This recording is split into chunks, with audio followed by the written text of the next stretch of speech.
Salam sejahtera bagi kita semua. Perkenalkan, nama saya Tersia Sylviani Purulama, NPM 5200211079, Universitas Teknologi Yogyakarta, Fakultas Bisnis Psikologi dan Komunikasi, Prodi Manajemen kelas B. Di sini saya mau menjelaskan peranan manajemen dalam penanganan dampak COVID-19. Permasalahan COVID-19 atau pandemi yang mewadai pada dunia saat ini telah membuat banyak manusia terinfeksi dan meninggal. Untuk mengurangi bahaya penyebaran virus, maka pemerintah dalam setiap negara dan daerah melakukan kebijakan khusus agar virus tidak semakin menyebar. Pembatasan kebijakan yang dilakukan itu membuat aktivitas manusia terhambat dan berbagai sektor kehidupan lumpuh. Salah satunya permasalahan yang paling menghambat karena adanya pandemi ini adalah sektor perekonomian. Jadi keuangan suatu negara semakin merosot ke bawah karena pendapatan negara semakin menurun. Dampak pada sektor ekonomi pada masa pandemi COVID-19 di Indonesia. Pertama, terjadinya inflasi yang telah mencapai pada angka 2,96%.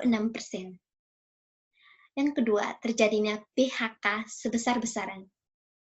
Yang ketiga, pada 6.000 hotel telah terjadi penurunan pendapatan. Yang keempat, terjadinya penurunan PMI manufaktur di Indonesia. Yang kelima, terjadinya kebatalan penerbangan yang mengakibatkan penurunan pendapatan di sektor tersebut.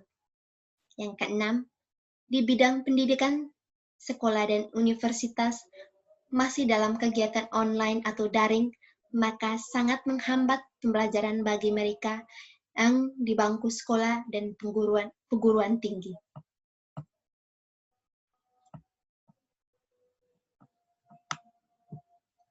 Peran manajemen dalam penanganan dampak COVID-19 terhadap sektor perekonomian. Yang pertama, melakukan kebijakan-kebijakan untuk mendorong kenaikan pertumbuhan perekonomian. Yang kedua, mengeluarkan anggaran dana hanya dalam keadaan mendesak saja. Yang ketiga, belanja APBDN dan APBD sebelumnya saja. Yang keempat, membantu UMKM dengan memberikan dana. Yang kelima, menjamin daya beli masyarakat dan pengusaha mikro dan kecil agar daya belinya terjaga.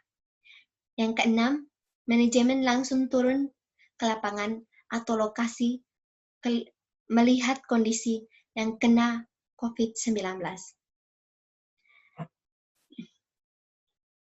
Cara pemerintah mengatasi dampak COVID-19 pada sektor ekonomi. Yang pertama, membuat ekonomi secara bertahap.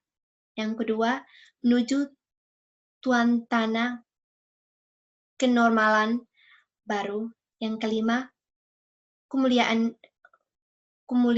ekonomi.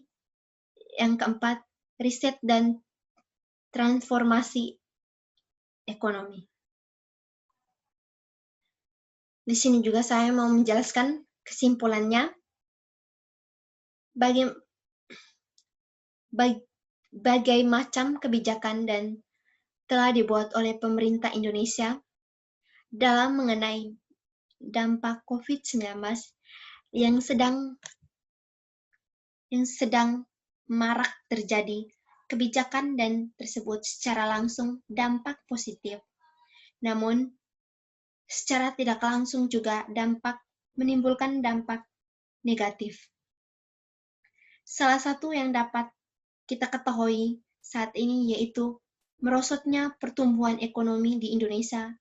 Dampak pada sektor ekonomi di Indonesia akibat dari pandemi saat ini antara lain terjadinya PHK, terjadinya PMI manufaktur Indonesia, penurunan impor, peningkatan harga, serta terjadinya juga kerugian pada sektor pariwisata yang menyebabkan penurunan pendapatan. Baik, terima kasih. Itu saja penjelasan dari saya. Mohon maaf kalau ada salah. Saya minta maaf. Sekian dan terima kasih.